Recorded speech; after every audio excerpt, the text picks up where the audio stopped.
phenomenal stories of women being told by women, hemmed by women, are my favorite. And there's a reason why this story is so, so special. You have, of course, the powerhouse of talent, Deepika Padukone, telling a story that we all need to hear.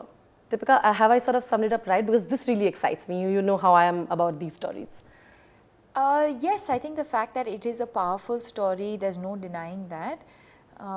Having said that, I think Meghna and I are both slightly averse to the fact, while I understand people recognize that, but I think that, you know, to have anything to do with gender in this is sort of something that we're not really entertaining, because it's not that. Sure. You know, it's really beyond that. You know, I keep saying that if Meghna Gulzar was a guy for whatever reason, I would still probably do the film as long as that human being or that person had the same qualities that Meghna has. So I'm not doing this film as, you know, based on Meghna's gender, but the fact that it's the qualities that I think, or I had faith in rather, that she would do justice to a powerful story like this. And same with Laxmi's story as well. You know, it's not about her being a woman as much as the fact that it is an extremely powerful narrative. You know, she's of course an acid attack survivor, but after that, how her life, you know, she takes forth all the challenges, and she's also this gregarious and funny person. Yes. I think that aspect is something that you also want to, you know, show people, right? That don't pity them. That's actually exactly why we're telling this story. So as much as, you know, it is important for us to throw light on acid violence in India, the larger narrative here is her spirit, her courage, her enthusiasm, her, and I think coming out of an incident like this and what she's made of her life after that, and in the way that she's impacted the lives of many other survivors like herself, that's why we're telling this story. So of course the film throws light on acid violence and her specific incident, but more so about what she's made of her life after that. And I think that's just phenomenal. Laxmi wanted to be a singer, and then you actually made that happen. I mean, I know it because of the film. I know it because I've done the film, and, you know, through the film I learned that she was passionate about singing, and wanting to be a singer is something that she always wanted to do. But specifically, she wanted to be a part of Indian Idol as a contestant. And so when I heard from the team, or, you know, when we were figuring out the plan for this film, and when I realized that I was going on Indian Idol, I said, one second, we should integrate her in this as well, and make that come true for her. Although in a very different capacity, but she's, you know, I think it was a bittersweet moment, if I may say, because at one level she was thrilled about the fact that she was finally getting to be a part of Indian Idol in the capacity of a judge or a guest on the show.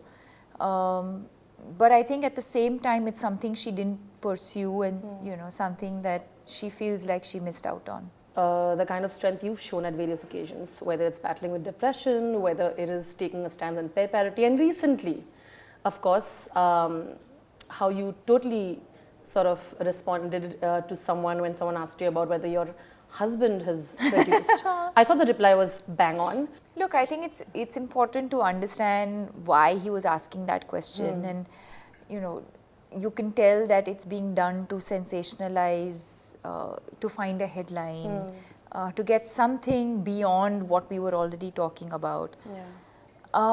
It's also important, you know, we often talk about the narrative and how it's important for us, you know, are we seeing change? Should we see change? But I think that change also has to come from the kind of questions that are being asked.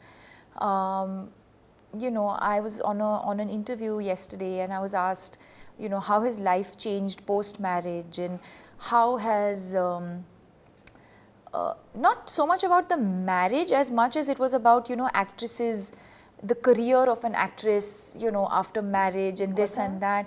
And I said, I'd love to answer your question, but would you ask a male actor this question? Well done. And she said no. She said, no, I wouldn't. So I said, so then why are you asking me this question? What I appreciate is that she acknowledged and she said, sorry, bad on my part, I should not have asked this question. But the thing is, we've gotten into such a flow of asking the same questions again, that do we really think and mean every question that we're asking? Yeah. So of course the narrative largely the change has begun, but we also have to take a moment and think about what we're asking. Because if we don't change the questions that we're asking, we're still answering, we're still kind of weaving the same, I keep saying narrative, but we do end up weaving the same narrative over and over again if we don't change the kind of questions that we get asked. What I was coming to also is you all have this beautiful campaign, and I'd like to read one line of it that you said, बदलाव की नींव शुरुआत होती है, बदलना है, अब लड़ना है. Yes. Which is something that can be applicable to every aspect of our lives, which is beautiful. Ab ladna hai. Yes. There have been so many aspects that you've really believed in this and applied in your life. I'd like to tell you a few aspects, and please define the moments that you feel Ab ladna hai has been associated. So yes, I think one of the Ab Ladna Hai moments for me was experiencing depression in 2014. And constantly fighting to find that voice inside me that said, Deepika, you can do this, you can get over it, you can fight it. And then I think also the decision to go public, coming out with that story and wanting to help maybe other people who are not, who probably weren't able to identify their own signs and symptoms. I actually wanted to put a name to it. So that was that. What about the Ab Ladna Hai moment in the nursery for you?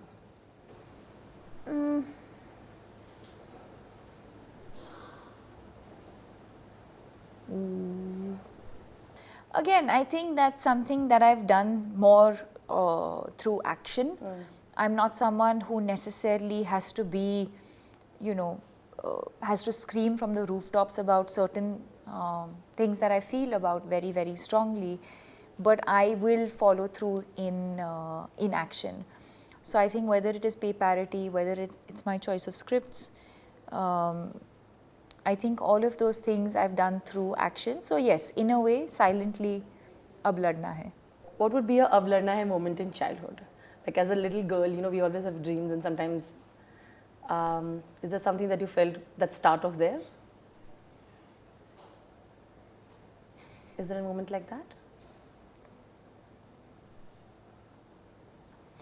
I mean, yes, in a way. I mean, I was not really the most popular girl in school.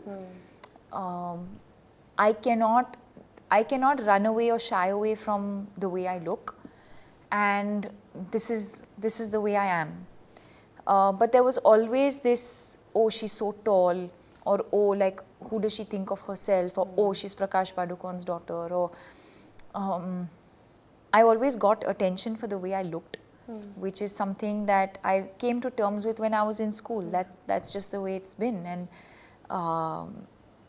and for whatever reason, and I was not good in studies.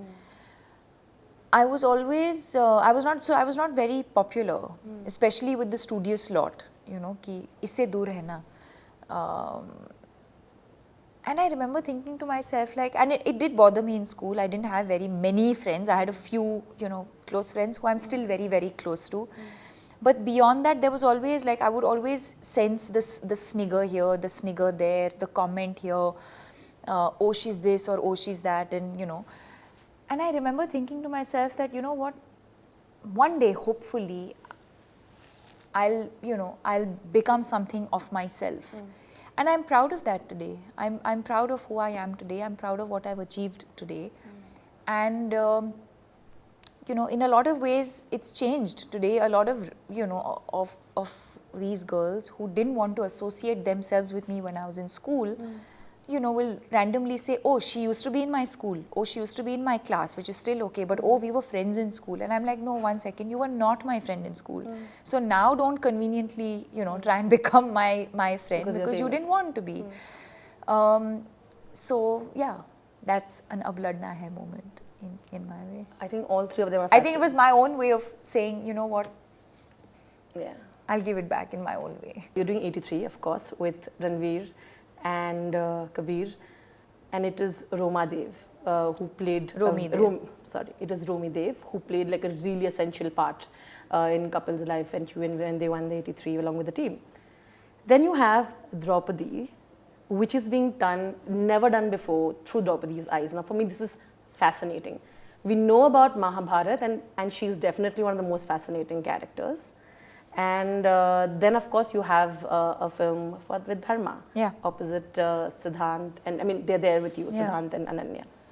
Tell me a little on all three of them, of course. So 83 for me was a bit of a personal decision because I've seen an athlete's life up close and personal in my father, and I've seen the kind of contribution my mother had to his professional career. And so for me, when 83, of course, it is primarily the journey of the boys and, you know, the 3 weeks when they left India to play the World Cup and up until the time they lifted the cup. But it's sprinkled with moments of like these slightly more the private side of Kapil Dev and of some of the other characters as well. And so for me, I found that extremely endearing. I found that fascinating. And so yes, a large part of it is a very personal decision, but it's important. It's important for the world to see the role that family, including a wife, play in an athlete's life when they're on tour. And very often that kind of goes unnoticed. Maybe today with social media and things like that, maybe there's a lot more awareness. But back in that time, you wouldn't see all of these things. So the support system that she was, or the personal side, it just adds another layer to Kapil Dev's character. So that's what, I was attracted to and was very, very fascinating for me. Draupadi again is, yes, exactly like you said. I think we've been all fed with a certain narrative on the Mahabharata, and it was exciting and interesting, I thought, to show a different side or a different perspective to what we're popularly known, to what is popularly known. And then there is, but that's also a lot of work, if I may say. There's a lot of work that needs to go into that. And then there is Shakun Batra's film, which is the domestic noir genre. And I mean, I think he understands human relationships beautifully, and I think Kapoor and Sons was delicious. And so this, I'm really looking forward to this film. Siddhant again in Gully Boy was standout for me. And, as a first film to be able to do that sort of, to pull off that kind of a role with that kind of confidence was really, I mean, it makes me feel like what more is there in this boy to discover. So yeah, we start filming that in March. Yeah. And then you have Ranveer Kapoor and Love film as well. Is that happening? No. Okay. That's not happening. Okay. On that note, there are any other announcements that you want to make right now, just in case you're feeling lucky? No? No, I mean, this is it. Not that I'm hiding anything, but this is really the lineup for now. But that's super exciting. Yeah. Fantastic. Thank you so much. All the best for Chhapaak. Thank you. Watch E-Town News Monday to Friday at 9:30 p.m. only on Zoom.